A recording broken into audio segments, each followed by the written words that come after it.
मैंने यह परम पवित्र इतिहास कहा जिसे कानों से सुनते ही भव पाप संसार के बंधन छूट जाते हैं और शरणागति को उनके इच्छा अनुसार फल देने वाले कल्पवृक्ष तथा दया के समूह श्री राम जी के चरण कमलों में प्रेम उत्पन्न होता है। जो कान और मन लगाकर इस कथा को सुनते हैं उनके मन वचन और कर्म शरीर से उत्पन्न सब पाप नष्ट हो जाते हैं। तीर्थ यात्रा आदि बहुत से साधन, योग, वैराग्य और ज्ञान में निपुणता, अनेकों प्रकार के कर्म, धर्म, व्रत और दान, अनेकों संयम, दम, जप, तप और यज्ञ, प्राणियों पर दया, ब्राह्मणों और गुरुओं की सेवा, विद्या, विनय और विवेक की बढ़ाई आदि जहाँ तक वेदों ने साधन बतलाए हैं, हे भवानी, उन सब का फल श्री हरि की भक्ति की ही है। किंतु श्रुतियों में गाई हुई वह श्री रघुनाथ जी की भक्ति श्री राम जी की कृपा से किसी एक विरले ने ही पाई है। किंतु जो मनुष्य विश्वास मानकर यह कथा निरंतर सुनते हैं वे बिना ही परिश्रम के उन मुनि दुर्लभ हरि भक्तों को प्राप्त कर लेते हैं। जिनका मन श्री राम जी के चरणों में अनुरक्त है, वह सर्वज्ञ, सब कुछ जानने वाले हैं, वही गुणी हैं, वही ज्ञानी हैं, वह पृथ्वी का भूषण, पंडित और दानी है, वह धर्मपरायण है और वह कुल का रक्षक है। जो छल छोड़कर श्री रघुवीर का भजन करता है वह नीति में निपुण है, वह परम बुद्धिमान है, उसी ने वेदों के सिद्धांतों को भलीभांति जाना है, वह कवि, वही विद्वान, वही रणधीर है।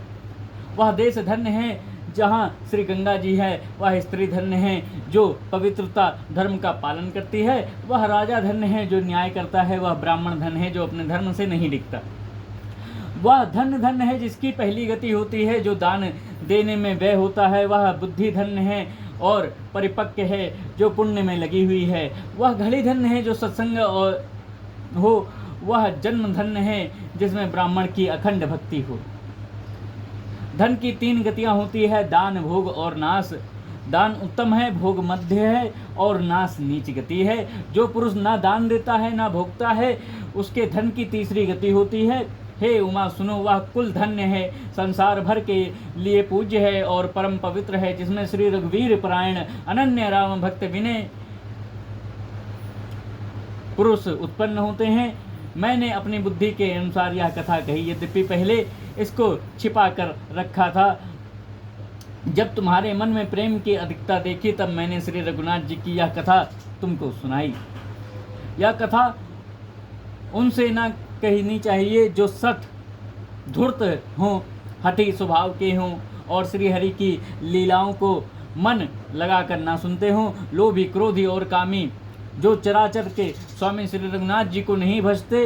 यह कथा नहीं कहनी चाहिए। ब्राह्मणों के द्रोही को यदि वह देवराज इंद्र के समान ऐश्वर्यवान राजा भी हो तब भी यह कथा कभी ना सुनानी चाहिए। श्री राम जी की कथा के अधिकारी वे ही हैं जो सत्संग अत्यंत प्रिय है, जिनके गुरु के चरणों में प्रीति है, जो नीति प्रायण है और ब्राह्मणों के सेवक हैं, वे ही इसके अधिकारी हैं और उनको यह कथा बहुत ही सुख देने वाली है, जिसको श्री रघुनाथ जी प्रणाम करके जिसको श्री रघुनाथ जी प्राण के समान प्यारे हैं। जो श्री राम जी के चरणों में प्रेम कर चाहता है या मोक्ष पद चाहता है, वह इस कथा रूपी अमृत को प्रेम पूर्वक अपने कान रूपी दोने से पिए।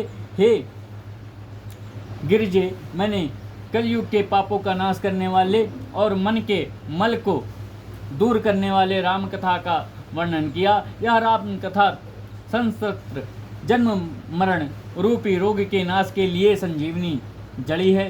वेद और विद्वान पुरुष ऐसा कहते हैं। इसमें 7 सुंदर सीढ़ियां हैं जो श्री रघुनाथ जी की भक्ति को प्राप्त करने के मार्ग हैं। जिस पर श्री हरि की अत्यंत कृपा होती है वह इस मार्ग पर रखता है। जो कपट छोड़कर यह कथा गाते हैं वे मनुष्य अपनी मन कामना की सिद्धि पा लेते हैं। जो इसे कहते सुनते हैं और अनुमोदन प्रशंसा करते हैं वह संसार रूपी समुद्र को गो के खुर के बने हुए गड्ढे की भांति पार कर जाते हैं। यज्ञवल्ल्य जी कहते हैं, जब यह कथा सुनकर श्री पार्वती जी के हृदय में बहुत ही प्रिय लगी और वे सुंदर वाणी बोली। स्वामी की कृपा से मेरा संदेह जाता रहा और श्री राम जी के चरणों में नवीन प्रेम उत्पन्न हो गया। हे विश्वनाथ, आपकी कृपा से अब मैं कृतार्थ हो गई, मुझ में दृढ़ राम भक्ति उत्पन्न हो गई है और मेरे संपूर्ण कलेश बीत गए हैं, नष्ट हो गए हैं। शंभु उमा का यह कल्याणकारी संवाद सुन सुख उत्पन्न करने वाले और शोक का नाश करने वाले हैं, जन्म मरण अत्यंत करने वाले हैं, अंत करने वाले हैं, संदेह का नाश करने वाले, भक्तों को आनंद देने वाले और संत पुरुषों को प्रिय हैं।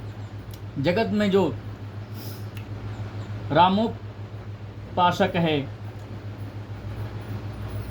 उनको भी इस राम कथा के समान कुछ भी प्रिय नहीं है।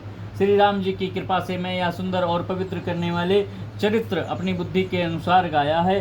तुलसीदास जी कहते हैं, इस कलिकाल में योग, यज्ञ, जप, तप, व्रत और पूजन आदि कोई दूसरा साधन नहीं है, बस श्री राम जी का ही स्मरण करना, श्री राम जी के ही गुणगान करना, निरंतर श्री राम जी के ही गुण समूहों को सुनना चाहिए।